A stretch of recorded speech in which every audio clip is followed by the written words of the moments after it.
வணக்கம். 19/6/2024, அதாவது இன்னைக்கு கள்ளக்குறிச்சி கருணாபுரம் அப்படிங்கிற ஒரு பகுதியில் கள்ளச்சாராயம் விற்கிறாங்கன்னு தெரிஞ்சு ஒரு 10-20 பேர் போயிருக்காங்க.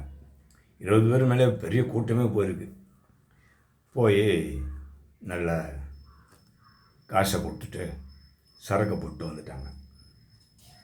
இதில் என்ன ஆகி போச்சுன்னா, 6 பேர் உடல்நிலை சரியில்லாமல் கள்ளக்குறிச்சி அரசு மருத்துவமனையில் அட்மிட் பண்ணிட்டாங்க.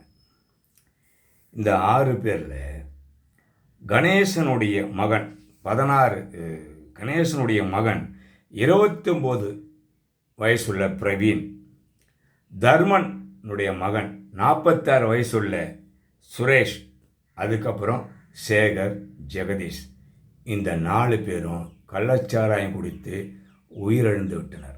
4 பேர் இறந்து போயிட்டாங்க. அதன் பிறகு 2 பேர் கள்ளக்குறிச்சி மருத்துவமனையில் அட்மிட் பண்ணியிருக்கிறாங்க. சிகிச்சைக்காக அங்கே அட்மிஷன் போட்டிருக்காங்க. ஆனால் கள்ளக்குறிச்சி மாவட்ட ஆட்சியர் என்ன சொல்கிறார் அப்படின்னா, ஸ்ரவன்குமார் என்ன சொல்கிறார் அப்படின்னா, இறந்து போனவர்களுக்கு பல்வேறு உடல் ரீதியான வியாதிகள் இருந்ததனால் உயிர் இழந்திருக்கிறார்கள். நல்லா புரிஞ்சுக்கணும். இதுக்கு நான் பின்னால் உங்களுக்கு சொல்கிறேன். உயிர் இழந்திருக்கிறார்கள். கள்ளச்சாராயம் குடிச்சதுனால சாகலை, பல்வேறு நோய் உபாதைகள் அவங்ககிட்ட இருக்குது, அதனால தான் இறந்துருக்கிறாங்க அப்படின்னு சொல்கிறார். அது மட்டும் இல்லாமல் உயிரிழந்த சம்பவம் குறித்து விசாரணை நடைபெற்று வருகிறது. விசாரணை நடந்து முடிந்த பிறகு உண்மை நிலை தெரிய வரும். நல்லா தெரிஞ்சுங்க, கலெக்டர் சொன்னது.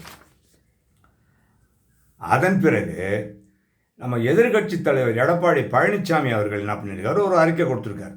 உடனடியாக என்ன அறிக்கை கொடுத்துருக்காருன்னா, கருணாபுரம் பகுதியில் 5 பேர் உயிரிழந்ததாகவும் 10க்கும் மேற்பட்டவர்கள் மருத்துவமனையிலே அனுமதிக்கப்பட்டு சிகிச்சை பெற்று வருகிறார்கள் எனவும்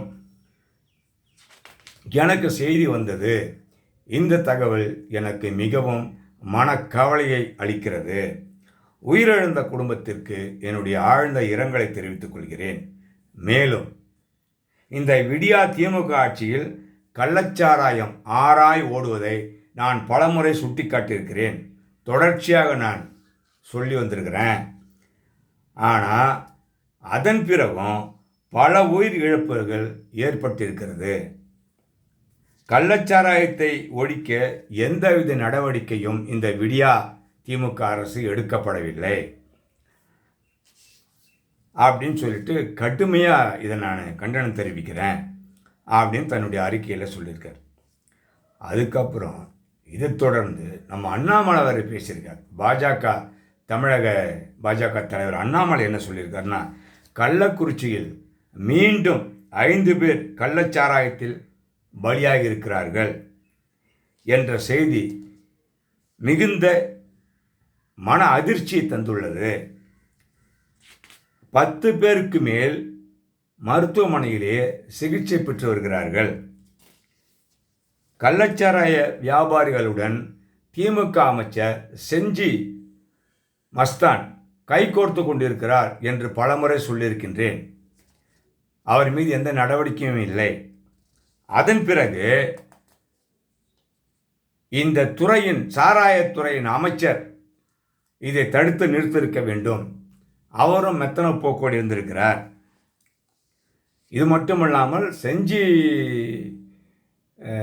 மஸ்தான் சாராய பேர் ரொம்ப கைகோர்த்து இருக்கிறதா ஏற்கனவே அவர் சொல்லியிருக்காராம் நம்ம அண்ணாமலை.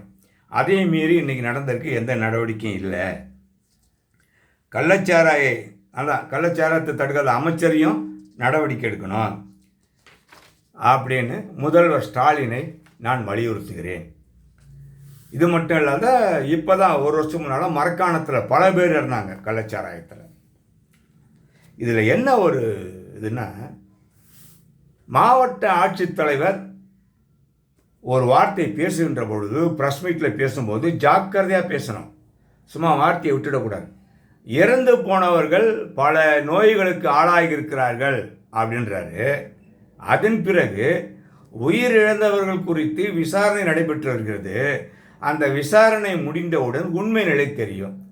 விசாரணை முடிந்தவுடன் உண்மை நிலை தெரியும் சொல்கிற இவர் எப்படி அவர் பல நோய்களுக்கு ஆளாகியிருக்கிறாங்க, அதனால தான் செத்தார் எப்படி முன்னால் சொல்ல முடியும்? அவர் விசாரணை நடந்திருக்குது அவரே சொல்கிறார். விசாரணை நடந்து முடிவதற்குள் இவர் எப்படி இதை சொல்கிறாரு? சரி, அவர் சொல்லுக்கே நம்ம போவோம்.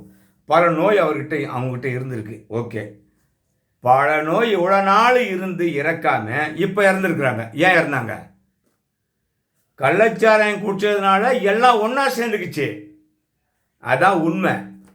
அதை ஒத்துக்கணும். மாவட்ட நிர்வாகம் அதை ஒத்துக்கணும். கையாலாகத்தனம். அது மட்டும் இல்லாமல் மதுவிலக்கு அமலாக்க பிரிவு என்ன பண்ணிட்டு இருக்கிறாங்க? மதுவிலக்கு அமலாக்க காவல்துறை என்ன செஞ்சுட்டு இருக்கிறாங்க? எப்படி எங்கே கள்ளச்சாராயம் கிடையாது? அங்கே உடனே மெத்தனால் சொல்லிடுவாங்க, எத்தனால் சொல்லிடுவாங்க, ஆர்எஸ் சொல்லுவாங்க, புரியுங்களா? என்னென்னோ சொல்லுவாங்க. அது கள்ளச்சாராயம் கிடையாதுன்னு சொல்லிடுவாங்க. ஆக அந்த எந்த கருமமாக இருக்கட்டும், அவங்க குடிச்சிருக்காங்கல்ல, குடித்தாங்களா இல்லையா, குடிச்சு செத்தாங்களா இல்லையா, அது யார் பொறுப்பு? அரசு இது வரைக்கும் வாயத்துவர்களை. கலெக்டர் இப்படி ஒரு கேணத்தனமான ஒரு அறிக்கையை கொடுக்குறார். தவறான அறிக்கை. பிரேத பரிசோதனை வந்த பிறகு நீங்கள் விசாரணை பண்ண பிறகு அதன் பிறகு நீங்கள் ப்ரெஸ் மீட்டில் சொல்லணும். ஒருத்தனை போட்டு அடித்து பின்னி எடுத்துட்டாங்க, செத்து போயிட்டான், ஹார்ட் அட்டாக்கில் செத்துட்டான் அப்படின்னா, நேற்று வரைக்கும் ஹார்ட் அட்டாக் வராதது இன்றைக்கி எப்படி ஹார்ட் அட்டாக் வந்துச்சு? அடித்ததுனால தான் ஹார்ட் அட்டாக் வந்துச்சு. அதனால் ஹார்ட் அட்டாக் செத்துட்டான்னு கதையை முடிச்சுடுவாங்க. அதே கதை தான் இது. பல நோய் இருந்திருக்குது, அதனால் செத்து போனாங்க, கள்ளச்சாராயம் குடிச்சு சாவலை அப்படின்னு சப்பை கட்டுறாரு கலெக்டரு. எப்படி இருந்தாலும் அது எத்தனாலாக இருக்கட்டும், மெத்தனாலாக இருக்கட்டும், ஆர்எஸ்ஸாக இருக்கட்டும், எதுவாக இருக்கட்டும், கள்ளச்சாராயம் தான்.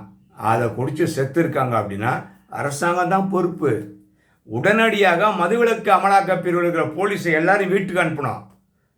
ஏற்கனவே உங்களுக்கு தெரியுமோ தெரியாதோ, அரசாங்கத்துக்கு தெரியுமோ தெரியாதோ, மக்களுக்கு தெரியுமோ தெரியாதோ, கள்ளச்சாராயம் குடித்து விட்டு யாராவது இறந்து போனாலோ, கள்ளச்சாராயம் இந்த பகுதியிலே காய்ச்சப்படுகிறது என்று சொன்னாலோ, அங்கே இருக்கிற விஏஓ இன்ஸ்பெக்டர் 2 பேரும் தற்காலிக பணி செய்யப்படுவார்கள். ஒரு ஜிஓ இருக்குது, கவர்மெண்ட் ஆர்டரு.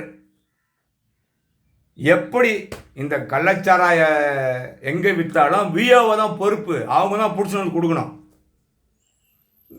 காய்ச்சினாலும் செத்து போனாலும் அந்த விஏஓ இன்ஸ்பெக்டர் தான் பொறுப்பு அப்படின்னு ஒரு ஜிஓவே இருக்குது. யாருக்காவது தெரியுமா? இது வரைக்கும் யார் மேலே நடவடிக்கை எடுத்திருக்காங்களா?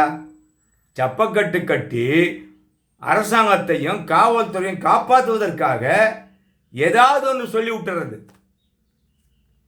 பொய்ய சொன்னால் பொருந்த சொல்லணும். அதை சொல்ல தெரியல, சொல்லாதீங்க. அப்போ நடந்து போனது ஒரு அயோக்கியத்தனம், தவறான விஷயம்.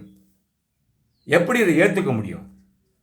இன்னும் எத்தனை பேர் அங்கே ஆஸ்பத்திரியில் இப்போ எத்தனை பேர் எந்த நிலைமையில் இருக்காங்கன்னு தெரியல. இன்றைக்கி செய்தியை நான் உங்ககிட்ட சொல்கிறேன். மேலும் இது குறித்து இன்றைக்கி இரவே எனக்கு செய்தி வந்தாலும் வரும், இல்லை நாளைக்கு காலையிலே வரும். கண்டிப்பாக இதை பற்றி மறுபதிவு உங்களுக்கு மீண்டும் போடுகிறேன். இது மாவட்ட ஆட்சித்தலைவர் சொல்வது ஏற்கத்தக்கதல்ல.